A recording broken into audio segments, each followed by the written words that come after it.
విశ్వాసం ద్వారా నీతి అనే మన బైబిల్ స్టడీలో ఇది 9వ ప్రజెంటేషన్. ఈరోజు మన అంశము పరిశుద్ధత అంటే ఏమిటి, వాట్ ఈజ్ సాంక్టిఫికేషన్. ప్రార్థన చేసుకుని వాక్యాన్ని ప్రారంభించుకుందాం. ప్రేమ కలిగిన తండ్రి, మీ వాక్యమును బోధించే ఆధిక్యతను మీరు మాకు అనుగ్రహించారు ప్రభువా. మీ వాక్యం చేత మమ్మలను పరిశుద్ధపరుస్తానని మీరు మాకు తెలియచేశారు. ఈరోజు మీ వాక్యాన్ని నేను బోధిస్తూ ఉండగా పరిశుద్ధాత్మ శక్తిని నాకు అనుగ్రహించండి. వాక్యాన్ని వినుచున్న వారికి కూడా మీ పరిశుద్ధాత్మ శక్తిని అనుగ్రహించి మీరు మాకు ఏం బోధించాలని ఉద్దేశించారో వాటిని మేము నేర్చుకుని ఆధ్యాత్మికంగా మేము బలపడి మీ రాకడ కొరకు మేమందరము సిద్ధపడే ధన్యతను మీరు మాకు అనుగ్రహించమని యేసుక్రీస్తు నామములో ప్రార్థన చేయించున్నాం తండ్రి, ఆమేన్.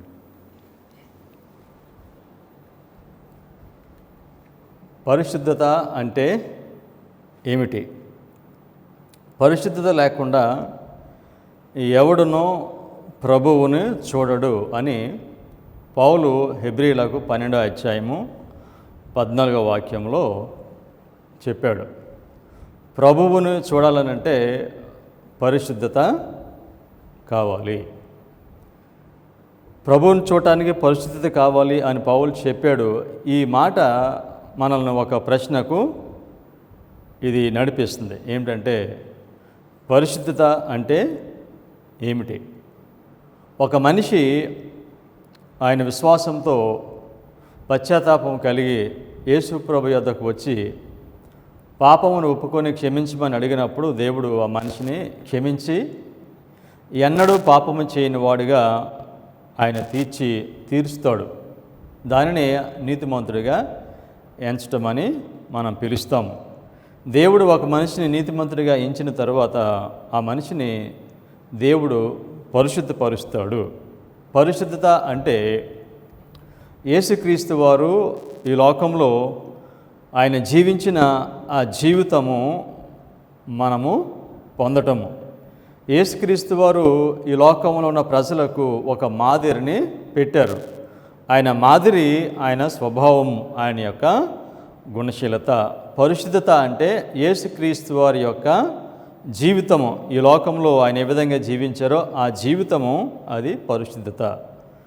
ఆ పరిశుద్ధతను మనము పొందాలి. అంటే యేసుక్రీస్తు వారి యొక్క ఆ జీవితమును మనము పొందటమే పరిశుద్ధత. మొదటి తెస్సలోనికీయులకు 4వ అధ్యాయం 3వ వాక్యంలో మీరు పరిశుద్ధులగుటయే దేవుని చిత్తము. మానవుని విషయంలో దేవుని చిత్తము ఏమిటంటే మనుషులు పరిశుద్ధపరచబడాలి. మనుషులు పరిశుద్ధపరచబడటం అనంటే నీతిమంతుడిగా ఎంచబడిన తరువాత క్రీస్తు ఆ జీవితములోనికి మనిషి నడిపించబడటము. ఇంకొక మాటలో చెప్పాలనంటే యేసుక్రీస్తు వారు ఈ లోకంలో ఎలా జీవించారో ఆ విధంగా జీవించటము. ఈ విధంగా దేవుడు మనుషులను యేసుక్రీస్తు వారు జీవించిన ఆ జీవితంలోనికి ఆయన నడిపిస్తారు. ఇది దేవుని యొక్క చిత్తము అని చెప్పారు. Acts of apostles page 559. The sanctification of the church is God's object in all his dealings with his people. దేవుడు ఆయన ప్రజలతో చేసే ప్రతి పనిలోనూ దేవుని యొక్క ఉద్దేశం ఏమిటంటే దేవుని ప్రజలు వారు పరిశుద్ధపరచబడాలి. దేవుడు వారికి సత్యమును ఇచ్చినా, దేవుడు మనుషులను దీవించినా, వారిని శిక్షించినా, దేవుడు మనుషుల యొద్ద నుండి ఏమి అడిగినా కూడా అది సమస్తము కూడా మనిషిని పరిశుద్ధపరచడానికే. పరిశుద్ధత అంటే యేసుక్రీస్తు వారి యొక్క జీవితమును మనము పొందటము. ఇది పరిశుద్ధతకు డెఫినేషన్. కనుక యేసుక్రీస్తు వారు దేవుడు ఆయన చేసే ప్రతి పనిలోనూ సంఘానికి ఆయన ఏం చేసినా కూడా అది పరిశుద్ధత పొందాలని దేవుని యొక్క ఉద్దేశము. మొదటి తెస్సలోనికీయులకు 5వ అధ్యాయం 23వ వాక్యము. సమాధానకర్తయగు దేవుడే మిమ్మల్ని సంపూర్ణంగా పరిశుద్ధపరచును గాక.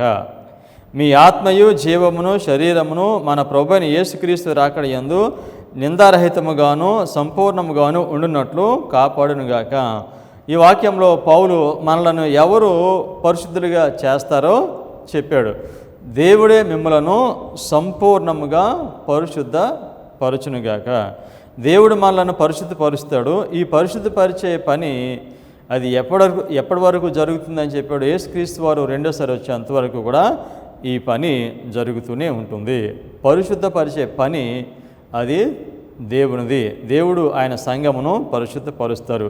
ఎంతకాలమో? ఎఫెసీ 1:6 మీలో ఈ సత్క్రియను ఆరంభించిన వాడు యేసుక్రీస్తు దినము వరకు దానిని కొనసాగించునని రూఢిగా నమ్ముచున్నాను. ఈ పరిశుద్ధపరిచే ఈ పనిని దేవుడు మానవుల జీవితంలో ఆయన మొదలు పెడతారు. మొదలు పెట్టిన తర్వాత ఈ పరిశుద్ధపరిచే పని ఎప్పటి వరకు కొనసాగిస్తారు? యేసుక్రీస్తు వారు రెండోసారి వచ్చేంతవరకు కూడా దానిని ఆయన కొనసాగిస్తారు. పరిశుద్ధత లేకుండా ఎవరు కూడా దేవుణ్ణి చూడలేరు. ఈ పరిశుద్ధపరిచే పని అది దేవుడు మానవుని జీవితంలో చేస్తాడు. దేవుడు ఒక పని చేస్తే ఆ పనిని ఆయన చాలా పరిపూర్ణంగా చేస్తారు, పర్ఫెక్ట్గా ఆయన చేస్తారు. దేవుడి పని చేస్తాడు కనుక, అయితే అది ఎలాగ జరుగుతుందనంటే మానవుని యొక్క అనుమతి, సహకారము దానికి ఉండాలి.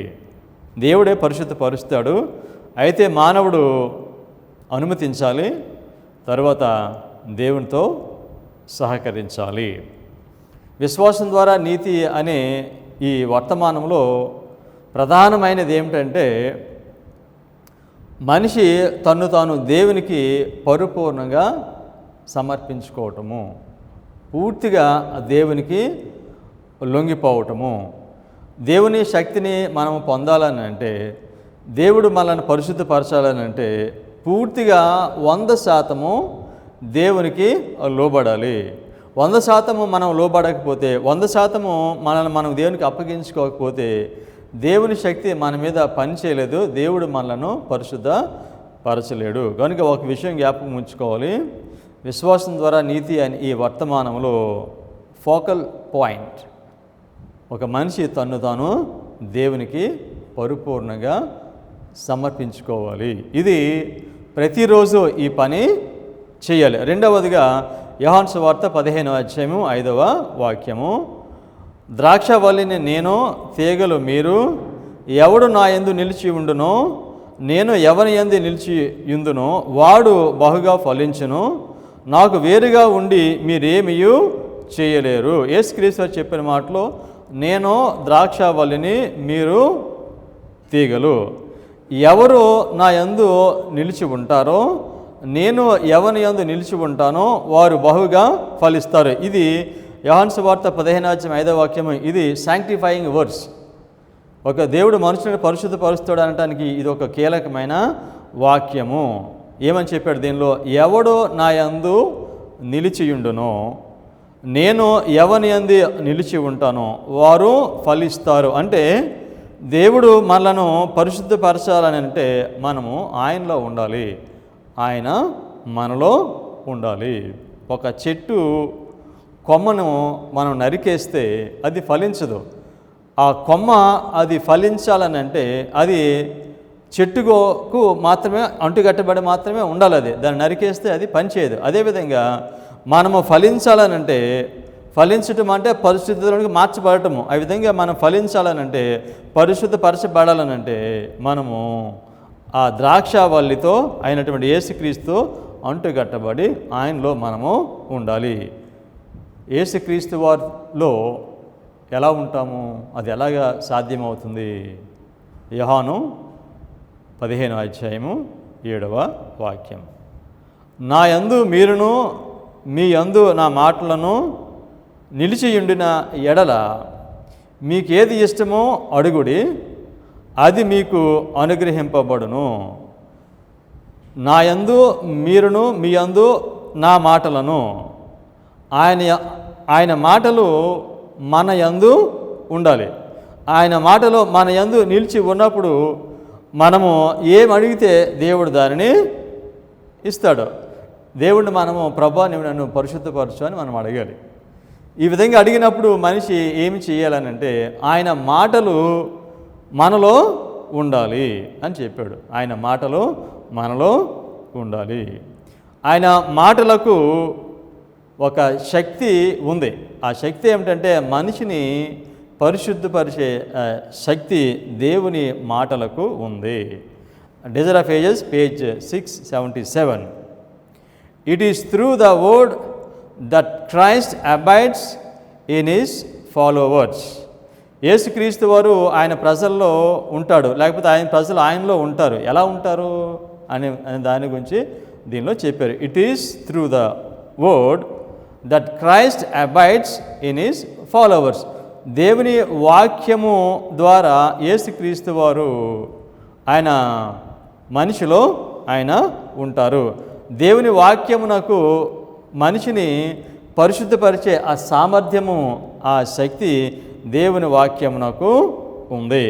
Desire of Ages page 390. The life of Christ that gives life to the world is in his word. It was by his word that Jesus healed disease, cast out demons.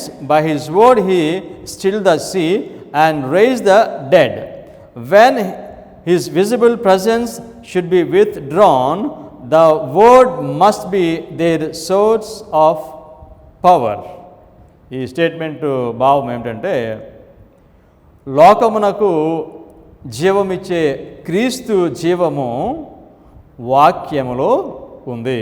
లోకమునకు జీవము ఇచ్చే యేసుక్రీస్తు జీవము ఆయన వాక్యంలో ఉంది. యేసుక్రీస్తు వారు ఆయన స్వస్థపరిచినప్పుడు మాటతో స్వస్థపరిచారు. దెయ్యములను వెళ్ళగొట్టినప్పుడు ఆయన మాటతో దెయ్యములను వెళ్ళగొట్టారు. సముద్రమును నెమలించినప్పుడు ఆయన మాటతో సముద్రమును నెమలించారు. యేసుక్రీస్తు వారు ఆయన లేనప్పుడు ఆయన స్థానంలో ఈ భూమి మీద ఏముంటుందనంటే ఆయన యొక్క వాక్యము ఉంటుంది. మనల్ని పరిశుద్ధపరిచే ఈ శక్తి ఇది బయట నుండి వస్తుంది, దేవుని వాక్యం నుండి ఇది వస్తుంది. లోకమునకు జీవమిచ్చే క్రీస్తు జీవము ఆయన మాటలో, ఆయన వాక్యంలో ఉంది. Education page 126. The creative energy that called the worlds into existence is in the word of God. విశ్వమును ఉనికిలోనికి పిలిచిన ఆ శక్తి దేవుని మాటలో ఉంది. ఈ లోకమంతటిని దేవుడు మాట చేత సృష్టించాడు. ఆయన శక్తి అంతా కూడా ఆయన మాటలో ఉంది. గనుక దేవుడు మనలను పరిశుద్ధపరచాలని అంటే ఆయన వాక్యము మనలో ఉండాలి. ఆయన వాక్యము మనలో ఉన్నప్పుడు మనము ఆయనలో నిలిచి ఉంటాము, ఆయన మనలో నిలిచి ఉంటాడు. Desire of Ages page 677. The words of Christ are spirit and life. Receiving them, you receive the life of the wine. యేసుక్రీస్తు వారి యొక్క మాటలు ఆత్మయు జీవమునై ఉన్నవి. ఈ మాటలను మనిషి అంగీకరించినప్పుడు యేసుక్రీస్తు వారి యొక్క జీవము అతను పొందుతాడు. యేసుక్రీస్తు వారి యొక్క శక్తిని అతను పొందుతాడు. క్రీస్తు మాటలు జీవము, నా మాటలు జీవము గలవని యేసుక్రీస్తు వారు చెప్పారు. ఆ మాటలను మన హృదయంలో మనము ఉంచుకుంటే అది పరిశుద్ధతకు దారి తీస్తుంది. దేవుని వాక్యమునకు ఒక పేరు ఉంది. దేవుని వాక్యం అంతా కలిసి ఏమంటారంటే సత్యం అని పిలుస్తారు. యోహాను సువార్త 17వ అధ్యాయం 17వ వాక్యంలో, సత్యమందు వారిని ప్రతిష్ఠ చేయము, నీ వాక్యమే సత్యము. సో ఈ వాక్యంలో ఏ విధంగా పరిశుద్ధపరచమని యేసుక్రీస్తు వారు ప్రార్థన చేస్తున్నారు? సత్యంతో వారిని పరిశుద్ధపరచమని చెప్పారు. ఈ వాక్యం ఏమన్నారు? సత్యం అని పిలిచారు. అనగా యేసుక్రీస్తు వారు మనలో నిలిచి ఉండాలని అంటే దేవుని సత్యము మనలో ఉండాలి. ఈ సత్యము చేత దేవుడు ఆయన ప్రజలను పరిశుద్ధపరుస్తాడు. పరిశుద్ధత ఎలా కలుగుతుంది? సత్యము అంగీకరిస్తే పరిశుద్ధత కలుగుతుంది అని అంటే సత్యం అంగీకరించే తీవ్రత పైన పరిశుద్ధత ఆధారపడి ఉంది. మన సత్యమును ఏ విధంగా దీనిని మనము అంగీకరిస్తున్నాము. దేవుని యొక్క వాక్యము సత్యము. ఈ సత్యం చేత దేవుడు ప్రజలను పరిశుద్ధపరుస్తాడు. ఈ సత్యమును మనిషి ఎలా అంగీకరించాడు అనే దానిపైన పరిశుద్ధత ఆధారపడి ఉంది. సత్యము మనకి తెలియజేయబడినప్పుడు ఈ సత్యమును ఎలా అంగీకరిస్తున్నాము, ఎలా అంగీకరించాలంటే సత్యము ఆత్మకు జీవాహారముగా దానిని అంగీకరించాలి. శరీరమునకు ఏ విధంగా అయితే ఆహారం కావాలో ఆహారం తీసుకుంటామో అదేవిధంగా ఈ ఆత్మకు ఆధ్యాత్మిక జీవితమునకు సత్యము ఆహారము. ఆ విధంగా ఈ సత్యమును మనుషులు అంగీకరించాలి. నా మాటలో జీవము అని యేసుక్రీస్తు వారు చెప్పారు. తర్వాత ఈ సత్యమును ఎలా అంగీకరించాలనంటే ఇది యేసుక్రీస్తు వారు అన్నట్లుగా అంగీకరించాలి. సత్యము నేనే మార్గము, నేనే సత్యము. ఒక సత్యాన్ని మనం అంగీకరించినప్పుడు ఇది యేసుక్రీస్తు వారు అన్నట్లుగా దానిని అంగీకరించాలి. తరువాత సత్యమును ఎలా అంగీకరించాలనంటే ఇంటలెక్చువల్ మైండ్తో సత్యమును అంగీకరించడం కాదు, సత్యమును మన చిత్తముతో దానిని అంగీకరించాలి. We have to accept truth with our will. మన చిత్తముతో దానిని అంగీకరించాలి. చిత్తముతో దేవుని వాక్యం అంగీకరించమంటే ఏమిటో కొన్ని వాక్యాలు చదువుదాం. కీర్తనలో 40వ అధ్యాయము 8వ వాక్యం. నా దేవా, నీ చిత్తము నెరవేర్చుట నాకు సంతోషము, నీ ధర్మశాస్త్రము నా ఆంతర్యములో నున్నది. నీ చిత్తము నెరవేర్చుట నాకు సంతోషము, నీ ధర్మశాస్త్రము నా ఆంతర్యంలో ఉన్నది. సత్యము దేనితో అంగీకరించాలంటే మన చిత్తముతో అంగీకరించాలి. ఈ సత్యమును అంగీకరించడము అనేది దీన్ని విధంగా అంగీకరిస్తే ఇది హృదయంలో ఉండాలి. అందుకే అంటారు ఆజ్ఞలు ఎక్కడ రాస్తానని చెప్పారు? హృదయంలో రాస్తానని చెప్పారు. కనుక ఈ సత్యమును అంగీకరించినప్పుడు దానిని హృదయంతో అంగీకరించాలి. మన చిత్తంతో అంగీకరించాలి. అది హృదయ అంతరంగంలోనికి అది వెళ్ళాలి. కేవలము అది ఒక ఇంటలెక్చువల్ మైండ్తో ఇది సత్యం కదా అనే ఉద్దేశంతో కాదు, దానిని మానవుని చిత్తంతో దాన్ని అంగీకరించాలి. కొన్ని వాక్యాలు చదువు. ఈ విధంగా దేవుని సత్యమును మానవుని చిత్తముతో అంగీకరించడం అంటే ఏమిటో అనేది ఒక మనిషి యొక్క అనుభవంలో రాసిన మాటల ద్వారా మనకి తెలుస్తుంది. కీర్తనలో 119వ అధ్యాయము 14వ వాక్యం. సర్వసంపదలు దొరికినట్లు నీ శాసనముల మార్గములను బట్టి నేను సంతోషించుచున్నాను. సత్యముని గురించి మాట్లాడుతూ ఏమన్నాడు దీనిలో? సర్వసంపదలు దొరికినట్లు నీ శాసనముల మార్గమును బట్టి నేను సంతోషించుచున్నాను. దేవుని యొక్క సత్యము అది మనకి ఎలా ఉండాలంటే అది ఒక సంపద వలె ఉండాలి. ఒక సంపద వలె దానిని అంగీకరించాలి. ఒక మనిషికి కొంత ధనం అవసరము, అతనికి ఆ ధనం లేదు, చాలా ప్రయత్నం చేస్తున్నాడు. ఈ ధనాన్ని ఒక మనిషి ఇస్తానని చెప్తే దాన్ని ఎలా అంగీకరిస్తాడు మనిషి? ఆ విధంగా దేవుని యొక్క సత్యాన్ని సంపదగా దీన్ని అంగీకరించాలి. సత్యము మనిషిని పరిశుద్ధపరచాలనంటే మనిషి సత్యాన్ని సంపద వలె దాన్ని అంగీకరించాలి. ఈ సత్యమునందు వారు సంతోషించాలి. సత్యమును భారంగా అంగీకరిస్తే నువ్వు ఎంత సత్యం అంగీకరించినా ఆ సత్యము మనిషిని పరిశుద్ధపరచదు. సో అందుకే అన్నాడు సంపద వలె, ఒక విలువైన దాని వలె దాన్ని అంగీకరించాలి. సత్యమునందు ఆనందించాలి. అప్పుడు సత్యమునందు ఆనందించినప్పుడే ఆ సత్యములో ఉన్న శక్తి, ఆ వాక్యంలో శక్తి మనలను పరిశుద్ధపరుస్తుంది. కీర్తనలో 119:32 వాక్యంలో నా హృదయమును నీవు పరుచుచున్నప్పుడు నేను నీ ఆజ్ఞల మార్గమున పరుగెత్తెదను. నీవు నాకు సత్యాన్ని బయలుపరిస్తే, నీ ఆజ్ఞను బయలుపరిస్తే నేనేం చేస్తాను? నేను ఈ ఆజ్ఞల మార్గంలో నడుస్తాను అనకుండా ఇంకా బలమైన మాట ఉపయోగిస్తున్నాడు, నేను పరుగెడతాను అని చెప్పాడు. సత్యమును ఎలా అంగీకరించాలంటే, సత్యం మనకి బయలుపరచబడ్డప్పుడు దీని యందు ఆనందించి నేను ఈ సత్యం ప్రకారంగా నేను జీవిస్తాను అని ఇష్టపూర్వకంగా అతను తీర్మానం చేయాలి.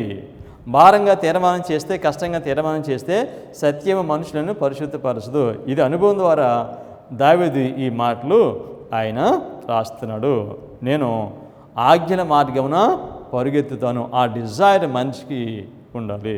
35వ వాక్యం, నీ ఆజ్ఞల జాడను చూచి నేను ఆనందించుచున్నాను, దాని యందు నన్ను నడువ చేయము.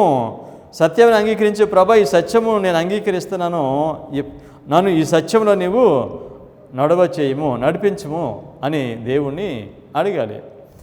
40వ వాక్యము, నీ ఉపదేశములు నాకు అధిక ప్రియములు, నీతిని బట్టి నన్ను బ్రతికింపుము. నువ్వు చెప్పిన మాటలు నాకు చాలా ప్రియమైనవి, నీతిని బట్టి నన్ను బ్రతికింపుము. ఆయన వాక్యము మనిషికి అది చాలా ప్రీతికరమైనదే ఉండాలి. ఆయన ఉపదేశము అంటే మనకి ఏమి నేర్చుకుంటున్నాము?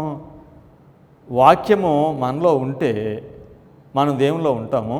వాక్యం అంటే సత్యము, సత్యం చేత మనల్ని పరిశుద్ధపరుస్తున్నాడు. సత్యం చేత మన పరిశుద్ధపరుస్తున్నాడు అంటే సత్యం మన హృదయంలో ఎలా ఉంటే పరిశుద్ధత కలుగుతుందో ఈ మాటల ద్వారా మనము చూస్తున్నాం. తర్వాత 46వ వాక్యము, సిగ్గుపడక రాజుల ఎదుట నీ శాసనములను గూర్చి నేను మాట్లాడుదును. సత్యం హృదయంలో ఉంటే, దాని యందు ఆనందిస్తే మనిషి దాని గురించి ఎక్కడైనా కూడా మాట్లాడతాడు. రాజుల ఎదుట అయినా కూడా దానిని మాట్లాడతాడు.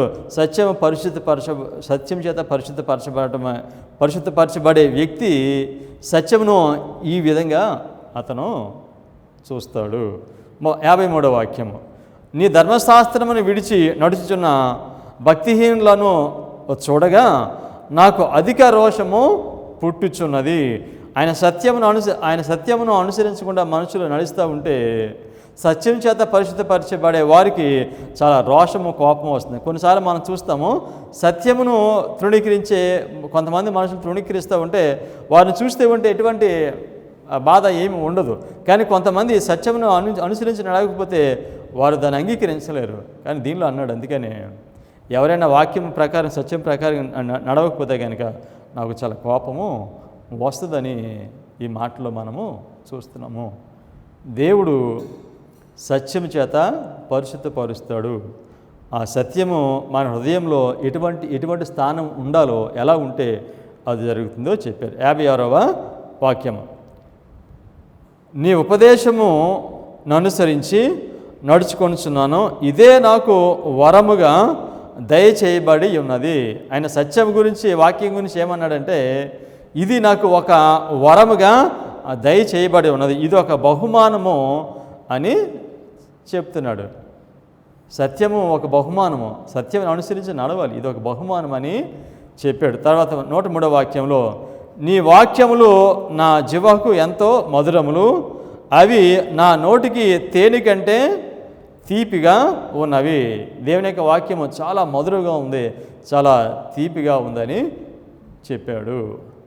సో దేవుడు ఆయన ప్రజలను వాక్యం చేత, సత్యం చేత పరిశుద్ధపరుస్తాడు. సత్యము బయలుపరచబడినప్పుడు, సత్యం గ్రహించినప్పుడు వీలైతే దీన్ని అనుసరిద్దాం, ఆ లాభమైతే దీన్ని చేద్దాం, ఎవరైనా చెబితే దీన్ని చేద్దాం, ఎవరైనా బలవంతం చేస్తే దీన్ని చేద్దాం అని సత్యము ఎడల మనం అనుకుంటే అటువంటి సత్యము మనిషిని పరిశుద్ధపరచదు. Ministry of healing, page 136. Just to the degree in which the word of God is received and obeyed, will it impress with its potency and touch with its life every spring of action, every phase of character. It will purify every thought, regulate every desire. వాక్యమును నువ్వు ఎంత తీవ్రతతో అంగీకరిస్తున్నావో, ఎంత శ్రద్ధతో దాన్ని అంగీకరిస్తున్నావో, ఎంత సమర్పణతో నువ్వు అంగీకరిస్తున్నావో దాని మీదే పరిశుద్ధపరచడము అనేది ఆధారపడి ఉంటుంది. దేవుని యొక్క సత్యము వాక్యము అది నీకు సంతోషకరమైతే, అది నీకు ఒక వరం అయితే, అది దాన్ని నువ్వు నీ చిత్తంతో దాన్ని ఇచ్చినప్పుడు అది ఏమవుతుందన్నాడు, it will purify every thought or regulate every desire. So మన హృదయాన్ని సత్యం చేత దేవుడు పరిశుద్ధపరుస్తానని చెప్పాడు. ఈ సత్యము మన హృదయంలో ఇటువంటి స్థానము ఉన్నప్పుడు అది పరిశుద్ధపరుస్తుంది. వాక్యం చదివినప్పుడు కొన్నిసార్లు ఆర్గ్యుమెంట్స్ గెలవటానికి వాక్యం చదవటం కాదు, కానీ వాక్యం ఎలా చదవాలంటే రీడ్ బైబిల్ ఇన్ సైంటిఫైడ్ వే. పరిశుద్ధ గ్రంథాన్ని ఎలా చదవాలంటే ఈ వాక్యం చేత దేవుడు నన్ను పరిశుద్ధపరుస్తాడు అనే ఉద్దేశంతో దేవుని వాక్యాన్ని చదవాలి.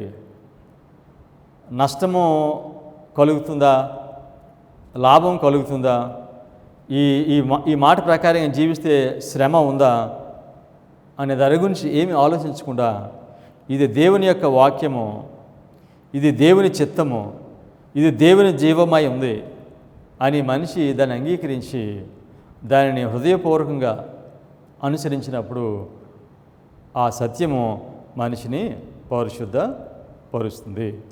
Science of Times, May 19, 1890. Obedience to the law is sanctification. Obedience to the law is sanctification. ధర్మశాస్త్రమునకు విధేయత పరిశుద్ధత అని చెప్పారు. ధర్మశాస్త్రానికి విధేయత అంటే ఎటువంటి విధేయతో అంతకుముందు వాక్యాలు మనము చూసాము. తర్వాత సైన్స్ ఆఫ్ టైమ్స్, May 12, 1881.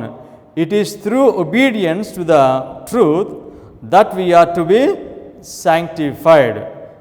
వాక్యము సత్యము చేత మనము పరిశుద్ధపరచబడతాము. మనిషి వాక్యమును చేత పరిశుద్ధపరచబడతాడు. ఏ మనిషి అయితే దేవునికి విధేయుడిగా జీవిస్తాడో, సత్యాన్ని అంగీకరించిన తర్వాత ఆ సత్యం ప్రకారంగా మనిషి జీవించినప్పుడు ఆ సత్యం చేత దేవుడు మనిషిని పరిశుద్ధపరుస్తాడు. మనిషి దేవునికి విధేయుడిగా ఉండాలనంటే మొదటగా ఆ మనిషి దేవుణ్ణి ప్రేమించాలి. ఒక మనిషి దేవుణ్ణి ప్రేమించినప్పుడే వాక్యమును సమర్పణతో దానిని గైకుంటాడు. దేవుని ప్రేమించకుండా మనిషి దేవునికి విధేయుడిగా ఉండలేడు. ఇది అసాధ్యం. ఒక మనిషి దేవుని మాటకి విధేయుడిగా ఉండాలంటే ఆ మనిషి దేవుణ్ణి ప్రేమించాలి. అందుకే నీ మాటలు చెప్పాడు యోహాను సువార్త 14:21 వాక్యంలో, నీ ఆజ్ఞలను అంగీకరించి వాటిని గైకొనివాడే నన్ను ప్రేమించువాడు. నన్ను ప్రేమించువాడు నా తండ్రి వలన ప్రేమింపబడును. నేనును వారిని ప్రేమించి వానికి నన్ను కనుపరుచుకుందరని చెప్పాను. నా ఆజ్ఞలను అంగీకరించి వాటిని గైకొనివాడే నన్ను ప్రేమించేవాడు. దేవుడిని ప్రేమించమంటే ఏమిటి అనంటే ఆయన ఆజ్ఞను గైకొనడం. అనగా ఏ మనిషి అయితే దేవుడిని ప్రేమిస్తాడో ఆ మనిషి సత్యమును చాలా అది విన్నప్పుడు దాన్ని తన హృదయంలోనికి తీసుకుంటాడు. ఆ సత్యం నందు ఆయనకి సంతోషము ఉంటుంది. అటువంటి సత్యము హృదయంలో ఉన్నప్పుడు దానికి విధేయుడిగా ఉంటాడు. ఆ విధేయత మనిషిని స్వస్థపరుస్తుంది. మనిషి దేవునికి అవిధేయుడిగా ఉండి దేవునిలో నిలిచి ఉండలేడు. దేవునిలో ఉండాలంటే సత్యాన్ని అంగీకరించాలి. అంగీకరించిన సత్యం ప్రకారముగా జీవించాలి. 1 యోహాను 2:3-6 వరకు. మనము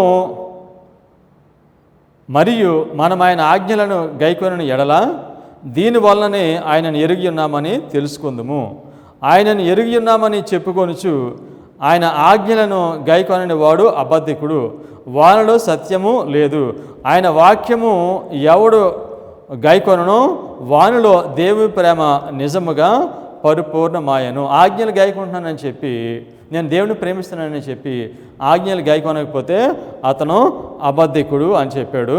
ఎవరైతే వాక్యమును గైకొంటారో వారిలో దేవుని ప్రేమ పరిపూర్ణమవుతుందని చెప్పాడు. 6వ వాక్యంలో ఈ మాట చెప్పాడు, ఆయన యందు నిలిచి ఉన్న వాడనని చెప్పుకొని వాడు ఆయన ఎలాగూ నడుచుకొనెనో అలాగే తానును నడుచుకొన బద్ధుడై ఉన్నాడు. మనం ఆయన యందు ఉన్నామని దీని వలన తెలుసుకొనిచున్నాము. దీనిలో పరిశుద్ధత అంటే ఏంటో దీనిలో మనం చూస్తున్నాము. ఏమన్నాడు? ఆయన ఎలాగూ నడుచుకొనినో అలాగే తనను నడుచుకొన బద్ధుడై ఉన్నాడు. యేసుక్రీస్తు వారిని ప్రేమించేవారు యేసుక్రీస్తు వారు ఎలా నడుచుకున్నారో అదేవిధంగా యేసుక్రీస్తు వెంబడించేవారు కూడా, యేసుక్రీస్తుని ప్రేమించేవారు కూడా యేసుక్రీస్తు వారు నడుచుకున్నట్లుగానే నడుచుకోవాలి. పరిశుద్ధత అంటే యేసుక్రీస్తు వారు నడిచినట్లుగా మనిషి నడవటము, యేసుక్రీస్తు వారు జీవించినట్లుగా మనిషి జీవించటము పరిశుద్ధత. దేవుడు నీతి వస్త్రాన్ని ఇస్తానని చెప్పాడు. నీతి వస్త్రము అంటే ఏమిటి అని అంటే యేసుక్రీస్తు వారి యొక్క జీవితము. ఆయన ఎలా జీవించారో ఆ జీవితమే యేసుక్రీస్తు వారి యొక్క నీతి వస్త్రము. ఆయన వల్లే జీవించడమే నీతి వస్త్రము.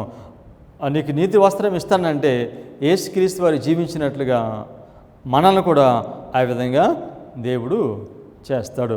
నీతి వస్త్రం పొందిన వారు యేసుక్రీస్తు వారి వలె జీవిస్తారు. Christ subject lessons page 312. His own robe of righteousness which is perfect obedience to the law of God. నీతి వస్త్రం అంటే ఏమిటి? దేవుని ఆజ్ఞలకు పరిపూర్ణమైన విధేయత. నేను నీతి వస్త్రం ఇస్తానంటే దాని భావం ఏంటి? ఆజ్ఞలకు పరిపూర్ణ విధేయత నేను మీకు ఇస్తాను అని చెప్పాడు. పరిశుద్ధత అంటే ఏమిటి? యేసుక్రీస్తు వారి జీవించిన జీవిత విధానము, ఆ జీవితమును మన జీవితములో అది రూపొందించబడటం, ఆయన వలె మనము జీవించటము, అది పరిశుద్ధత. ఇది ఎలా జరుగుతుందని చెప్పారు? సత్యం ద్వారా జరుగుతుంది.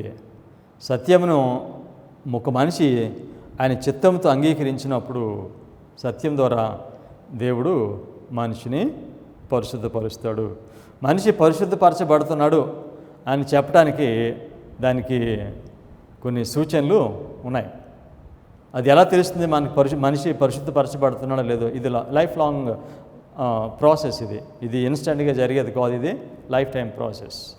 సో ఎలా ఎలా ఎలా తెలుస్తుంది అని అంటే Desire of Ages page 676. Abiding in Christ means a constant receiving of his spirit, a life of unreserved surrender to his service. దేవునిలో నిలిచి ఉండాలని చెప్పారు. అది ఎలాగ సాధ్యమని చెప్పారు? వాక్యము అన్నారు. వాక్యం అంటే సత్యము. సత్యాన్ని మనం అంగీకరించి దానికి విధేయులుగా మనము జీవిస్తాం. అంటే దీనిలో క్రీస్తులో నిలిచి ఉండటం అంటే ఏమని చెప్పారు? ఎడతెగకుండా పరిశుద్ధాత్మని పొందటం. పరిశుద్ధాత్మను పొందిన మనిషి అతను ఒక ఫలం ఫలిస్తాడు. ఆ ఫలాన్ని ఏమని పిలుస్తారంటే ఆత్మఫలము అని చెప్తాడు. పరిశుద్ధపరచబడిన వ్యక్తి జీవితంలో ఏముంటుంది? ఆత్మఫలం ఉంటుంది. పరిశుద్ధత అనే మాటకు వేరే పదము ఆత్మఫలము. పరిశుద్ధత అంటే ఏమిటి అని చెప్పాలనంటే దానికి వేరే పదము, పర్యాయ పదము ఆత్మఫలము. ఆత్మ మనలో ఎప్పుడు ఉంటాడు?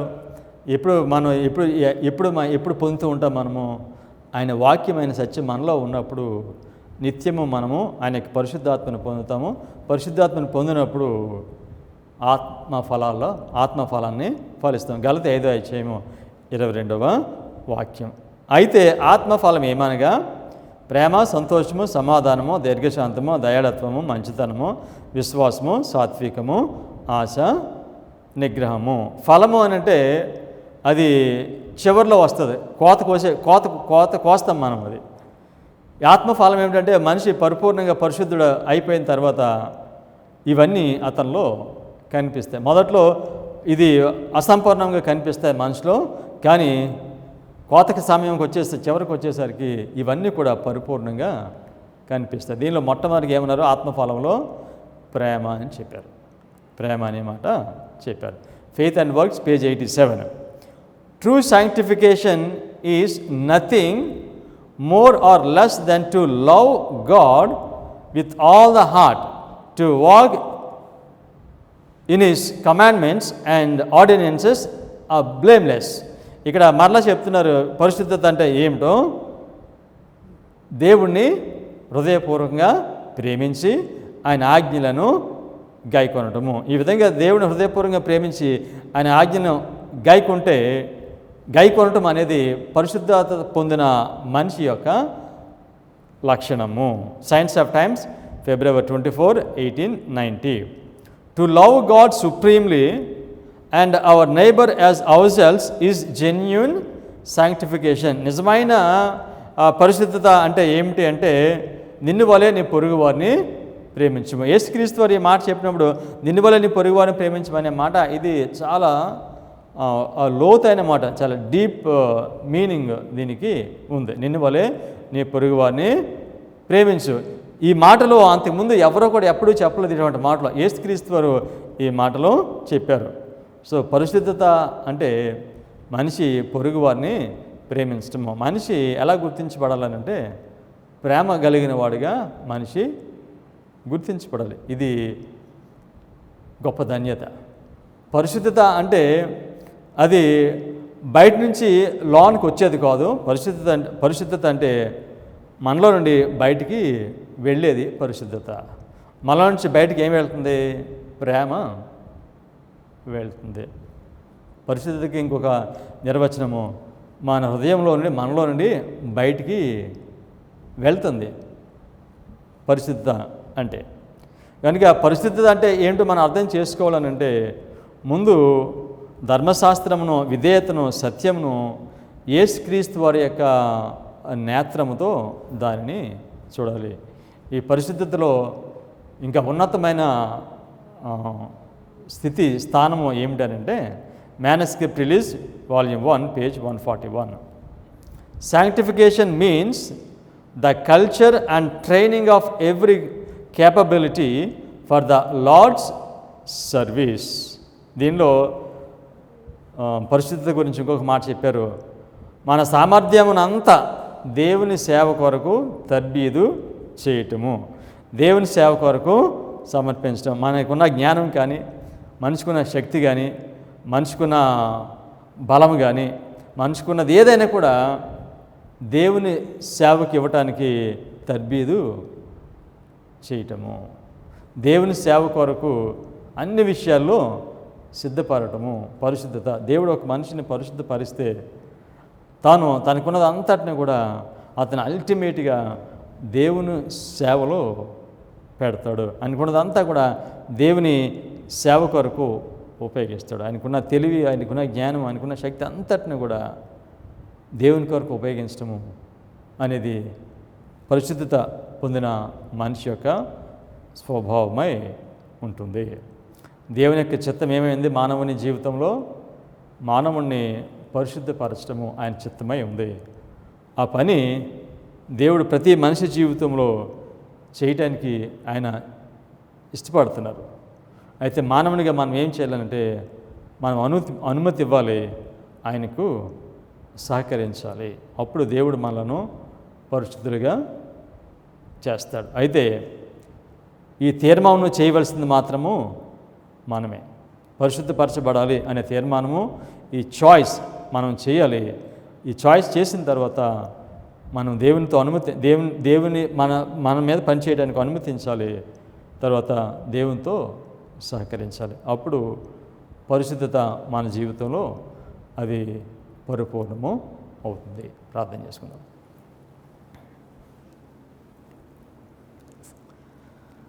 ప్రేమ కలిగిన తండ్రి, మీ చిత్తము మీ ప్రజలను పరిశుద్ధపరచడము, ఆ పని మీరు సత్యం ద్వారా మీరు చేస్తున్నారు మా ప్రభువా. మీ సత్యమును హృదయపూర్వకంగా అంగీకరించే మనసు మీరు మాకు అనుగ్రహించండి. మేము పరిపూర్ణంగా మిమ్మల్ని ప్రతిఫలించే ఆ ధన్యతను మీరు మాకు అనుగ్రహించమని, మాలో ఉన్న సమస్తమైన లోపములను మీరు సవరించి మీ మహిమ కొరకు మమ్మలను మీరు మార్చుకొని మా ద్వారా మీరే మహిమ ఘనత పొందుకొనమని మీ కుమారుడైన యేసుక్రీస్తు నామములో ప్రార్థన చేయుచున్నాం తండ్రి. ఆమేన్.